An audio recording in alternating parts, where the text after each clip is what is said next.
Hello friends, welcome back to my channel Panvi bytes. ఈరోజు నేను ఒక చాలా హెల్తీ రెసిపీ చూపించబోతున్నాను. ఇవి ఫ్రెంచ్ ఫ్రైస్కి ఏమాత్రం తక్కువగా ఉండవు. టేస్ట్ చాలా బాగుంటుంది. ఇది తింటే చాలా హెల్తీ కూడా. చాలా ఈజీగా ఇంట్లోనే ఎలా ప్రిపేర్ చేసుకోవాలో ఇప్పుడు మనం ఈ వీడియోలో చూద్దాం.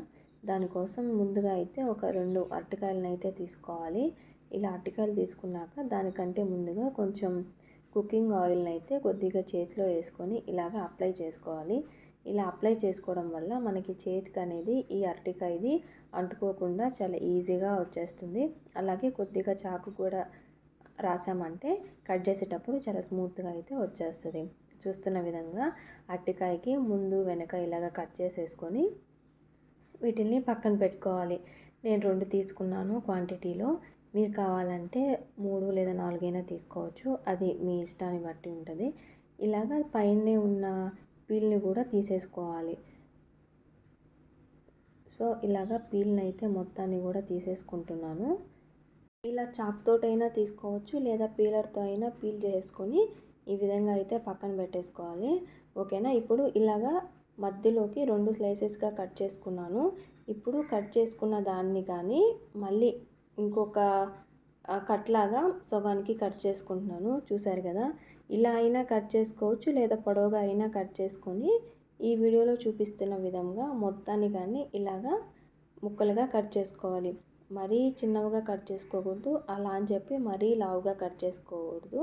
ఇలా మీడియంగా అన్నిటిని కానీ ఇలా ఫ్రెంచ్ ఫ్రైస్ లాగా కట్ చేసుకొని ఒక బౌల్లోకి వాటర్ తీసుకొని అందులోకి కొద్దిగా సాల్ట్ యాడ్ చేసి మనం కట్ చేసుకున్న అరటికాయ ముక్కలను అయితే యాడ్ చేసుకోవాలి. ఇలా సాల్ట్ వేయడం వల్ల ఈ అరటికాయలు అనేవి కలర్ చేంజ్ అవ్వకుండా అలాగే ఫ్రెష్గా ఉంటాయి. ఇప్పుడు ఒక కాటన్ క్లాత్ ఒకటి తీసుకొని అందులోకి మనం వాటర్లో వేసి పెట్టుకున్న బనానాస్ని అయితే ఇలాగా క్లాత్ పైన వేసుకొని వీటిల్లోంచి వాటర్ అనేవి ఇలాగ వీడియోలో చూపిస్తున్న విధంగా మొత్తం క్లాత్ తోటి ప్రెస్ చేస్తూ వాటర్ అంతా డ్రైన్ చేసుకోవాలి. ఇప్పుడు వీటిల్ని మనం అదే విధంగా 2 టైప్స్గా ఇంకోసారి కూడా అనేసుకొని వీటిని ఒక బౌల్ తీసుకొని అందులోకి ట్రాన్స్ఫర్ చేసుకోవాలి. ఇలా ట్రాన్స్ఫర్ చేసుకున్న తర్వాత ఇందులోకి మనం ఏమేమి ఇంగ్రీడియంట్స్ వేయాలో ఇప్పుడు చూద్దాం. కొద్దిగా సాల్టు, అలాగే ఒక 1/2 టేబుల్ స్పూన్ దాకా పసుపునైతే యాడ్ చేసుకొని అందులోకి కొద్దిగా కారము, కొంచెం బియ్యం పిండిని అయితే యాడ్ చేస్తున్నాను. దాంతోపాటుగా 1 టేబుల్ స్పూన్ దాకా కార్న్ఫ్లోర్ని యాడ్ చేసి ఈ ఇంగ్రీడియంట్స్ అంతా కానీ ఈ అరటికాయ ముక్కలకి బాగా పట్టేలాగా ఒకసారి బాగా మిక్స్ చేసేసుకోవాలి. ఇలా మిక్స్ చేసుకొని అందులోకి వాటర్ ఏం యాడ్ చేయాల్సిన అవసరం లేదు. ఈ కన్సిస్టెన్సీలో ఉన్నంతసేపు ఆపేసిన తర్వాత ఇప్పుడు స్టవ్ వెలిగించి అందులోకి ఒక కడాయి పెట్టేసుకొని డీప్ ఫ్రైకి సరిపడా ఆయిల్ వేసుకొని ఇందులోకి ఒక్కొక్కటిగా ఈ బనానా ఫ్రైస్ అనేటివి వేసేసుకోవాలి. మొత్తం ఒకేసారి వేసుకుంటే అవి అతుక్కుంటూ ఉంటాయి. ఇలాగ ఒక్కొక్కటిగా వేసుకోండి. లేదా మీకు అతుక్కోవట్లేదు అనిపిస్తే ఇలాగ మొత్తం కానీ వేసుకోవచ్చు. ఇది మీడియం ఫ్లేమ్లోనే పెట్టుకోవాలి. హై ఫ్లేమ్లో పెట్టుకుంటే మాడిపోయినట్టు అయిపోయి మనకి లోపల అనేది ఇలా ఉడకకుండానే ఉంటుంది. సో ఇలాగా క్రిస్పీగా అయ్యేంత వరకు కుక్ చేసుకొని వీటిల్ని ఒక జల్లిగంట సహాయంతో తీసేసి పక్కన పెట్టేసుకోవాలి.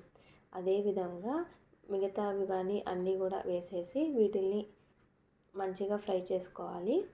ఇలా ఫ్రై చేసుకున్న వాటిని కూడా ఇది మంచి గోల్డెన్ బ్రౌన్ కలర్ వచ్చేంత వరకు ఫ్రై చేసుకొని వీటిల్ని తీసేసుకొని ఒక బౌల్లో. వీడియోని ఎండ్ వరకు చూస్తున్నారు కానీ ఎవరు లైక్ చేయట్లేదు.